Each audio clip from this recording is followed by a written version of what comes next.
rahimahullah. Contoh al-wala wal bara. Ini masalah yang sangat fundamental dalam akidah kaum muslimin.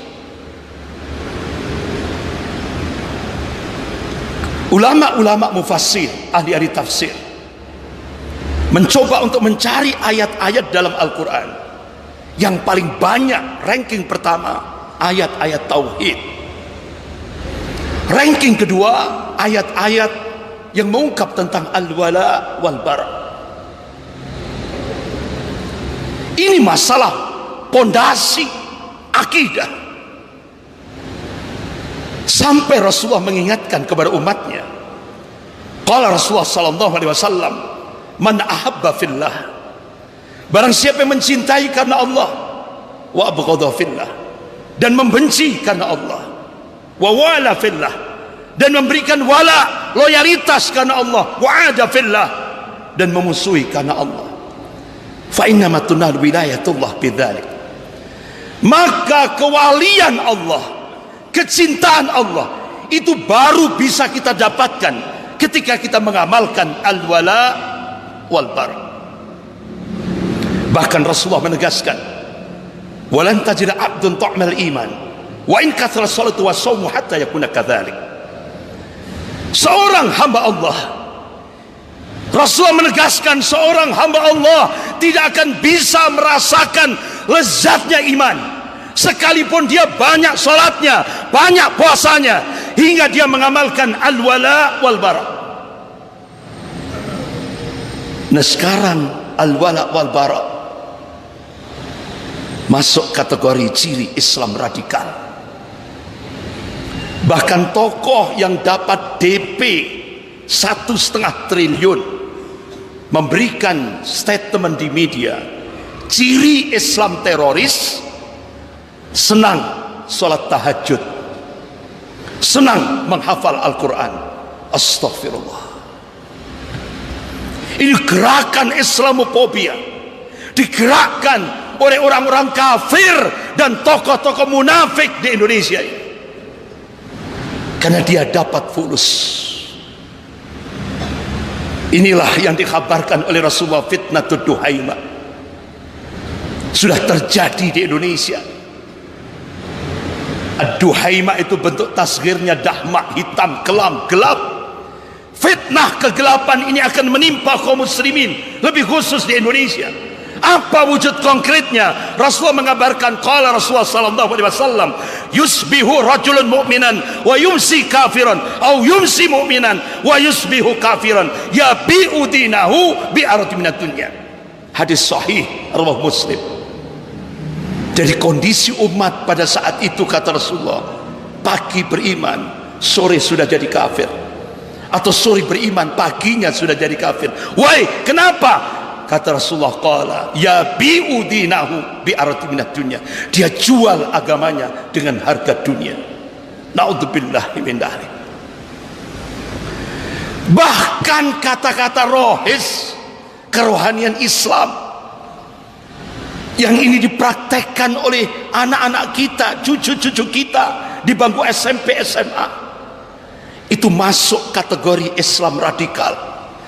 Bahkan dalam buku yang ditulis, ini modul yang ditulis kerjasama antara BNPT dan LIPI, ditaruh, dicatat di situ, ditulis di situ cara-cara pola penyebaran radikalisme itu dengan melewati pengajian, halaqah. Bahkan ciri radikalisme ketika generasi Islam melakukan murojaah dengan duduk melingkar, baca Al-Quran dengan duduk melingkar, itu adalah ciri radikalisme yang mengarah pada terorisme. Astagfirullah. Jadi umat Islam dipaksa untuk menjadi tamu di rumahnya sendiri. Gerakan Islamofobia, kebencian terhadap Islam dan kaum muslimin melanda di mana-mana. Ulama dikriminalisasi, kaum muslimin ditekan, dipreser, dihina, dilecehkan, bahkan dicurigai. Hal-hal yang sifatnya syar'i, bahkan sampai Sistem yang itu dipraktekkan oleh para sahabat Rasulullah sallallahu alaihi wasallam. Jadi ini sistem yang sudah diamalkan sejak awal Islam. Ketika Rasulullah wafat, diganti oleh sahabatnya khalifah kekhalifahan, yaitu oleh Khalifah Abu Bakar As-Siddiq radhiyallahu an. Kemudian beliau wafat, diganti Khalifah Umar bin Khattab radhiyallahu an. Kemudian wafat, diganti Khalifah Utsman bin Affan radhiyallahu an. Kemudian wafat, diganti Khalifah Ali bin Abi Thalib radhiyallahu an. Ini masuk kategori radikal, teroris yang harus dihengkang dari Indonesia. Astagfirullah. Syekh Profesor Dr. Abdullah Ad-Dumaiji, guru besar Fakultas Dakwah dan Usuluddin Universitas Ummul Qura Makkah Al-Mukarramah, beliau tulis kitab judulnya Imamatul Udma Indah Ahli Sunnah wal Jamaah. Apa yang melatar belakangi beliau nulis kitab itu? Apa? Kata beliau, sekarang di era modern ini ada gerakan taswih dan tatnis, yaitu pencitra burukan, pelecehan terhadap hal-hal sistem konsep kepemimpinan di dalam Islam. Ini dilecehkan, bahkan dikategorikan radikal, teroris. Astagfirullah. Bahkan Syekh Profesor Dr. Ali Muhammad As-Salabi, ini pakar sejarah dunia Islam, beliau menulis kitab tentang daulah baldatun thayyibatun wa rabbun ghafur, yang dicita-citakan oleh pendiri negara kesatuan Republik Indonesia ini. Bahkan sampai dalam tataran teknis beliau tulis lagi satu kitab, Fikih Nasr wa Tamkin, artinya panduan untuk meraih kemenangan Islam dan kejayaan Islam. Lengkap.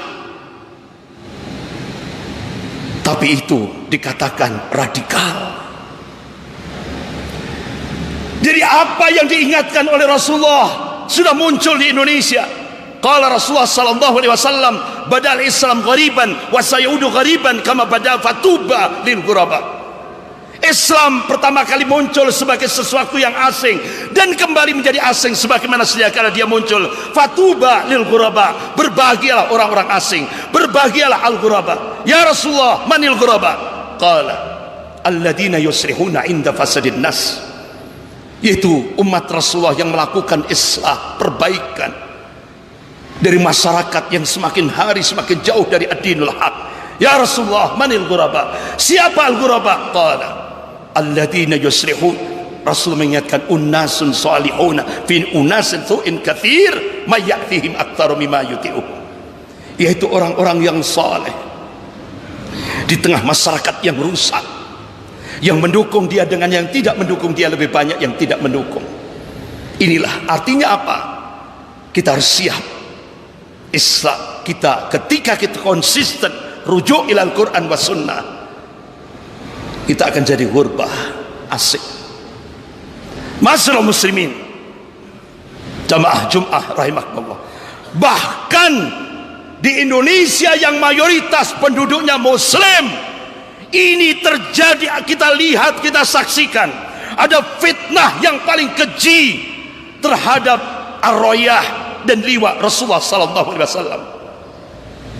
Sebagaimana an Ibnu Abbas radhiyallahu an, kanat rayatu Rasulillah sauda wa liwa'uhu abyad maktubun alaihi la ilaha illallah Muhammadur Rasulullah, rawahu Tabrani. Jadi kata Ibnu Abbas radhiyallahu an, rayah, ar-rayah, panji Rasulullah itu berwarna hitam, dan liwa bendera Rasulullah itu berwarna putih. Di dalamnya bertuliskan la ilaha illallah Muhammadur Rasulullah. Bahkan dalam hadits qudsi dari Abu Sa'id Al-Khudri, Kalau hadis qudsi berarti Allah yang berfirman, hai Musa, kalau 7 lapis bumi ke bawah digabung dengan 7 lapis langit ke atas beserta seluruh alam semestanya, kemudian ditimbang dengan kalimat tauhid, kata Allah, masih berat kalimat tauhid. Tapi ternyata di Indonesia yang mayoritas penduduknya muslim, astagfirullah, di negara komunis Rusia, pemuda-pemuda komunis membakar bendera LGBT. Pemuda-pemuda muslim Palestina membakar bendera Israel.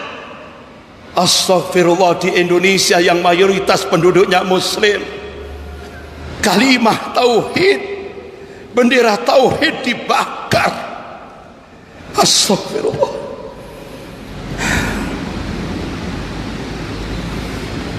Ya Allah, malu kita. Yang bakar juga umat Islam gagal paham. Masyaallah muslimin rahimakumullah. Padahal Bapak Sudarmo, Dirjen Politik dan Pemerintahan Umum Kementerian Dalam Negeri, yang dilarang itu adalah bendera yang bertuliskan HTI, bukan bendera tauhid, beda.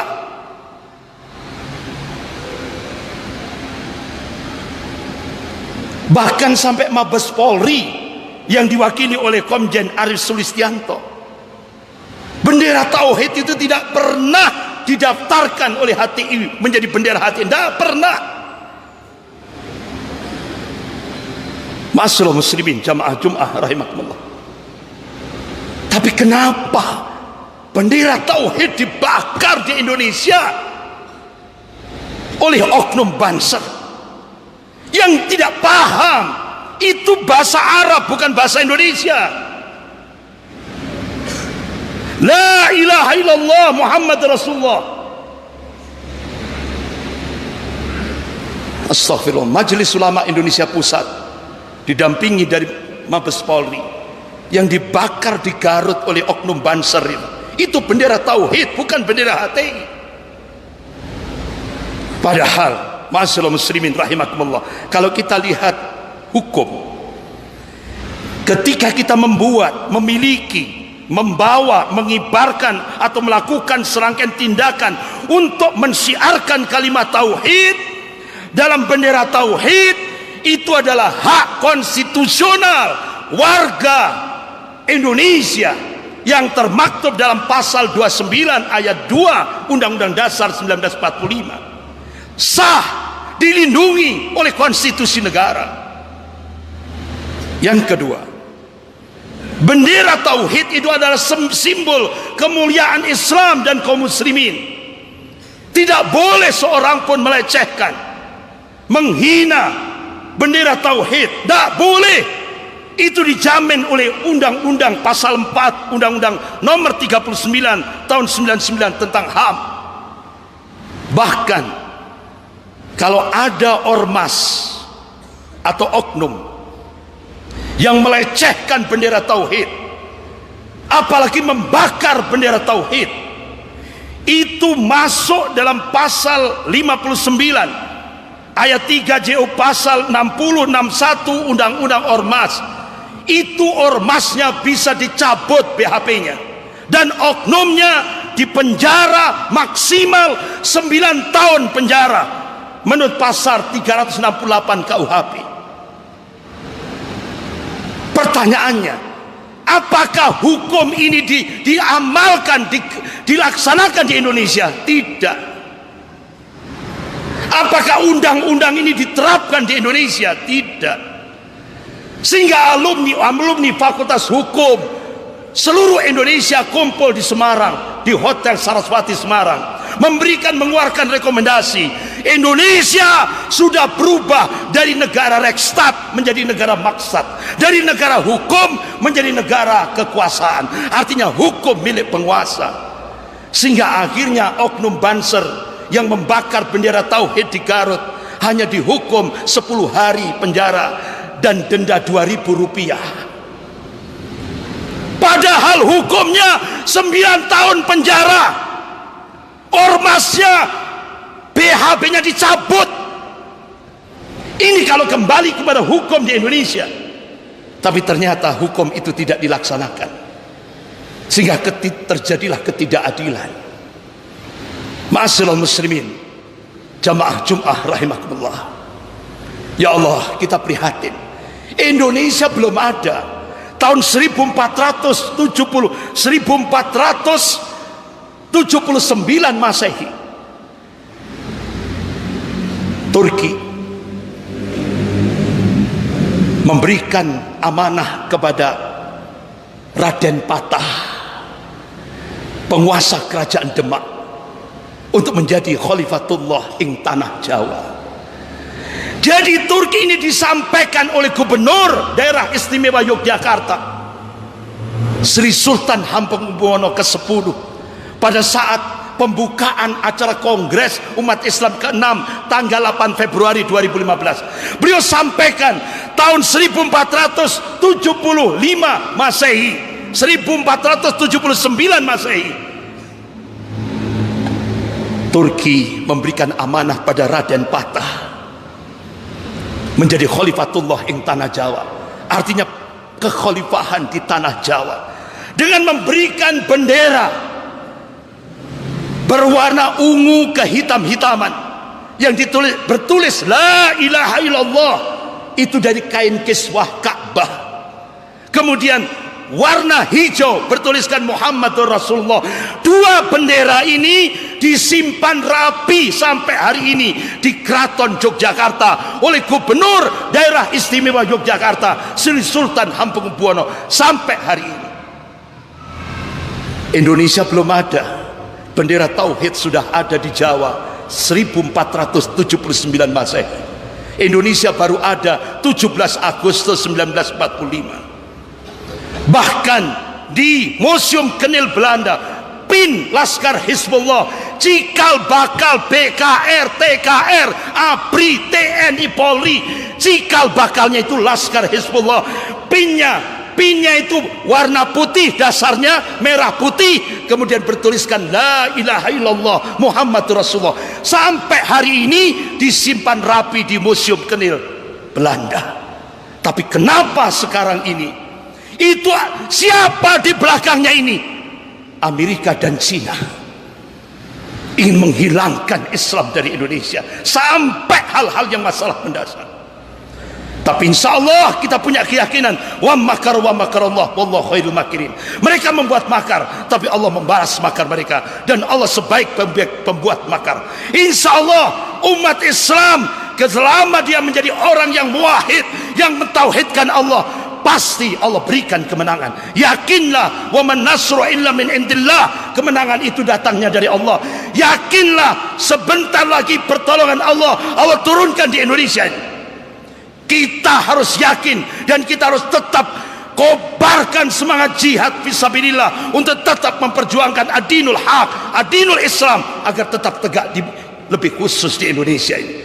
Mudah-mudahan Allah Subhanahu wa taala memberikan keistiqomahan kepada kita semuanya sampai kita menghadap Allah. Mudah-mudahan kita diberikan akhir yang husnul khatimah. Barakallah li wa lakum fil Qur'anil azim, wa nafa'ani wa iyyakum bima fihi minal ayati wa dzikril hakim. Aqulu qouli hadza wastaghfirullah innahu wal ghafurur rahim.